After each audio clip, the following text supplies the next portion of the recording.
कुछ लोग मेरे बारे में जानते हैं, कुछ लोग नहीं जानते। पिछली बारी मैंने बताया था मैं मथुरा से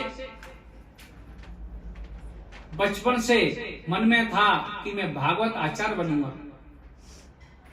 किन्हीं कारणों से नहीं बन पाया, जैसे प्रभु की इच्छा।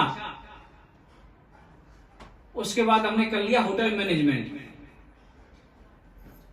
होटल लाइन में घुसा दिए एज ए शेफ। अब किचन में जो काम करता है तो राक्षस बनने का काम है, सब कुछ बनाना पड़ता है। लेकिन हमारी इच्छा क्या थी, ब्राह्मण परिवार में जन्म लिया, बचपन से अच्छे संस्कार मिले। जब हम कक्षा 3 में पढ़ते थे तो हमने अपने पिताजी से आग्रह किया और वो रामायण लाए दिवाली वाले दिन।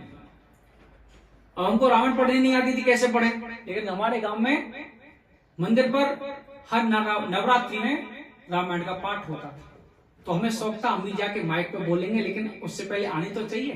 रामायण मंगाई, फिर हमें घर में सिखाया गया कि ऐसे ऐसे रामायण पढ़ते हैं। बोलते हैं संस्कार घर से मिलते हैं, बच्चों को सिखाओगे नहीं उसको पता कैसे चलेगा। ये चौपाई होती है, ये दोहा होता है, ये सोठा होता है, ये छंद होता है, कैसे पता चलेगा। पहले खुद पढ़ो फिर बच्चों को सिखाओ। जब हम 2 में पढ़ते थे तो एक अनुराधा पौडवाल का एक भजन आता था, शिव शंकर को जिसने पूजा उसका बेड़ा पार हुआ। अब हमने मम्मी से पूछा कि इसका मतलब क्या है, जो भी पूजा करेगा उसका उद्धार हो जाएगा। अब पूजा तो आती नहीं, तो शाम को हम स्कूल के आने के बाद संध्या के समय दीपक जलाने जाते थे और तीसरी क्लास में हमने रामायण मंगाई, उसका पाठ करते थे और फिर भजन करते थे ओम नमः शिवाय का। किसका भजन? ओम नमः शिवाय। माला नहीं थी, घड़ी लगा के 15 मिनट हो गई, दंडवत करके निकल जाते थे। तो वो 12वीं क्लास तक चला। अब गुरु मिलेगा। जब हम 11वीं क्लास में पहुंचे, तीसरी से 11वीं में 8-9 साल हो गई, तो हमें ठाकुर जी की कृपा से गुरुदेव मिले। उन्होंने मंत्र दिया और उन्होंने बोला रामायण ठीक है, अब आप गीता का अध्ययन करो।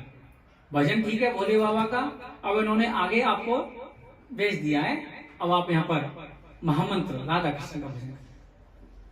वृंदावन में जो प्रेमानंद बाबा हैं वो भी यही बात बोलते हैं और ये बात भी हकीकत है। भगवान कृष्ण के पास वही पहुंच सकता है जिसने भोले बाबा की पूजा की हो, चाहे इस जन्म में चाहे पिछले जन्म में। रास्ता वहीं से खुलता है, वही आगे रास्ता बढ़ाता है। प्रेमानंद बाबा भी यही बोलते हैं, पहले वो शिव उपासक थे, उन्होंने रास्ता बता दिया, इससे आगे का रास्ता वृंदावन। राधे राधे, सभी को पता है। अब होटल लाइन में हमारे 20-22 साल का एक्सपीरियंस हो गया, फिर भी मन में वही बात लगी रही कि हम तो भागवताचार्य बनने वाले थे, कहां फंस गए। 2014 में जर्मनी आए पहली बार, 2018 में वापस गए। ठाकुर जी ने वो प्रार्थना सुनी, वृंदावन बुला लिया नौकरी करने के लिए। वृंदावन में नौकरी भी कराई होटल में और भागवत भी सिखाई। राधे राधे। भारत में भी भागवत हुई, सिर्फ 2 भागवत हुई, उसके बाद हम यहां गए। कहने का मतलब ये है उसकी कृपा होनी चाहिए, लगन होनी चाहिए। उसका बीज कब से बोआ? शरीर के अंदर।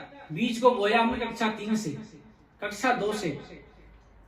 वो बीज बड़ा हो गया, उसने यहां तक पहुंचा दिया। राधे राधे। इसमें मेरा बड़प्पन कुछ भी नहीं है, ये साधु संतों की और भगवत कृपा की ही बात है। राधे राधे। मैं तो कुछ हुई नहीं, मैं क्या कथा कहूंगा?